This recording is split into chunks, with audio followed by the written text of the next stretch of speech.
In this video, we're heading to Serbia, and it rarely makes it onto people's travel lists, but it should. Because this is a country of mountain villages, fortress towns, vineyards, valleys, and some of the most underrated cities in Europe. And these are the places I'm going to highlight. So let's take a look at 10 useful places in Serbia that I'm pretty sure everyone's ignoring.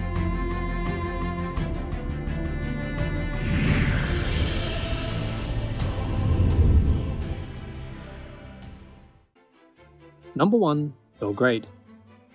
Now this is a city that often gets overlooked compared to many of the other European destinations. So that's why if you visit, it might make it feel even better. It sits where the Sava and Danube rivers meet. A mix of gritty charm and unexpected beauty. You can visit the old fortress, which looks out over everything. Wide park spaces and views that stretch far beyond the city. And down below, Belgrade moves pretty fast. Floating bars on the river, street art covering old walls and neighbourhoods, and cafes that spill out onto the pavement. So there's something about that unpolished look about it, but that's part of the appeal. You're not stepping into a postcard, more like a city that's lived in. And in a part of Europe where costs are rising really fast, Belgrade still feels surprisingly affordable. Number 2, Novi Sad. Now just over an hour north of Belgrade, Novi Sad sits quietly along the Danube. Now this is a city that feels a bit more relaxed than the capital. The centerpiece here is its fortress, perched on a hill, panoramic views, and even tunnels beneath that stretch for miles. Now the summer is probably the best time to visit because the place comes alive with a festival, but even on the quieter days it's still worth exploring for the views alone. Long promenades, people cycling or sunbathing, and the many little cafes that make it easier to linger. The old town is compact, it's full of character, and it has one of the most photogenic cathedrals in the country. So this city feels like the kind of place you discover by accident. And let me tell you, it's far worth it now than it's ever been.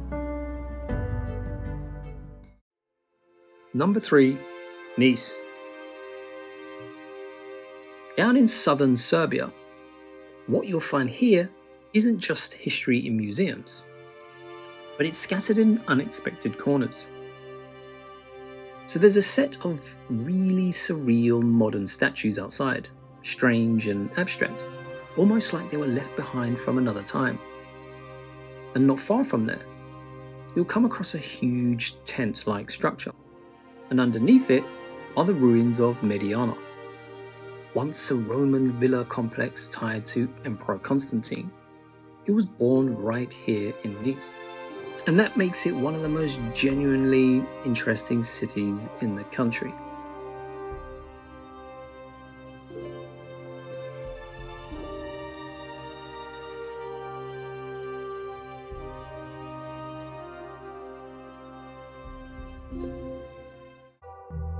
Number 4 is Mokra Gora. Now this destination is tucked between the mountains near the Serbian-Bosnian border, and it's a quiet village that's become one of the most unique spots in the country.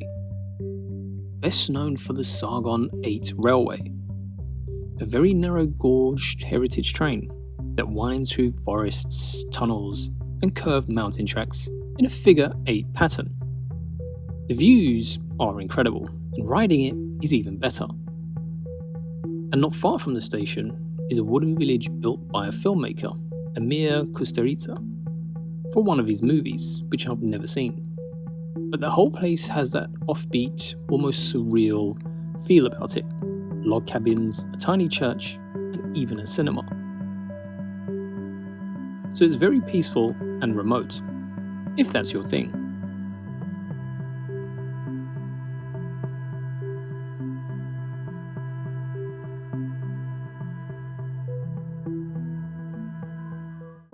Number 5 is a weird one, because just outside the small town of Banja Basta, there's a small house that shouldn't really exist, at least not where it is. It sits alone on a rock in the middle of the Drina river, a tiny wooden cabin that looks something out of a dream, and it's been standing there since the late 1960s, built by a group of local swimmers who wanted a chill spot between dives. And somehow, it survived floods, storms, and even time itself. So I thought it's quite a quirky one to see and add to this list because it's become a bit of a symbol for this part of Serbia.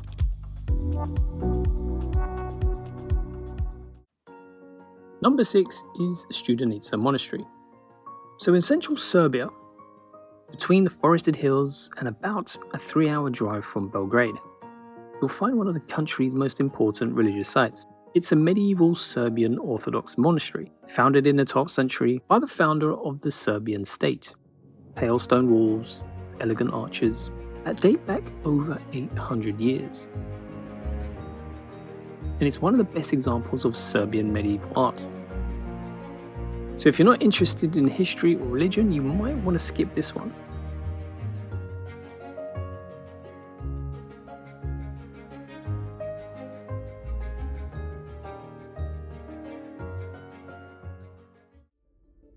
Right on the banks of the Danube, Golubac is home to one of the most striking fortresses in the country. It's a medieval castle that looks like it's carved right into the rocks, with towers rising right above the river, where Serbia borders Romania. It was built in the 14th century to guard the entrance to the Iron Gates Gorge. So it's a kind of place that feels more like a movie set, but in fact it's real.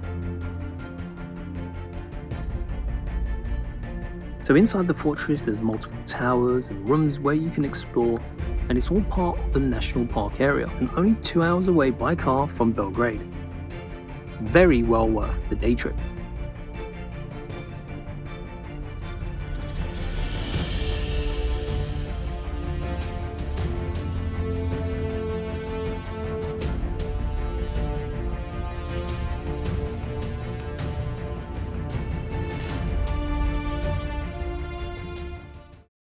Number 8 is Subotica.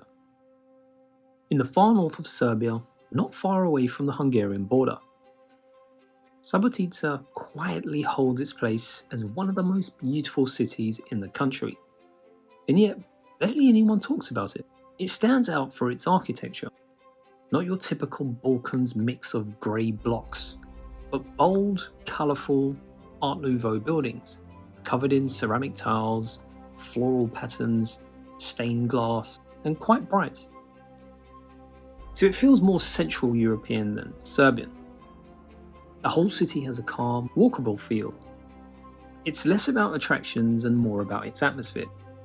And only 10 minutes away is Palić Lake, a very peaceful, leafy escape that the locals love to visit and barely anyone else seems to know about it.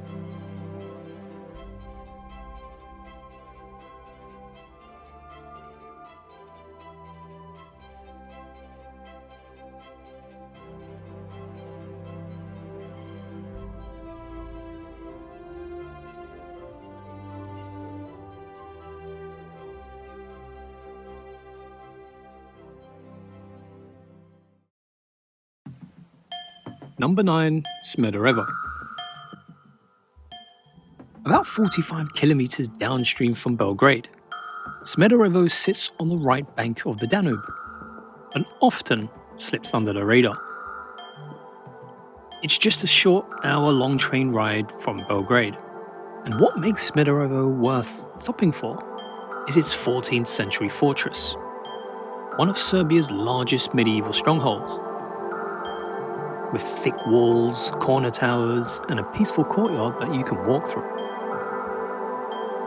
So compared to Belgrade Fortress, Smederevo feels more untouched, but just as impressive in scale. Definitely worth a day trip.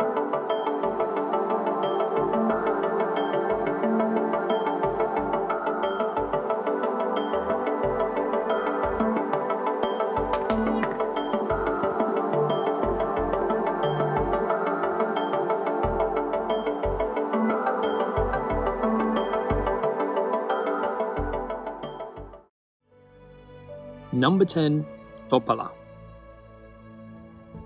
Now this destination is just south of Belgrade, but it's one of Serbia's most meaningful historical places.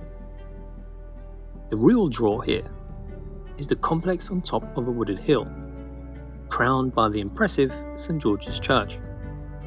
It was built by King Peter in the early 20th century and is famous for its mosaic interior, crafted from millions of tiny broken tiles, which depicts Serbian saints, kings, and other historical scenes.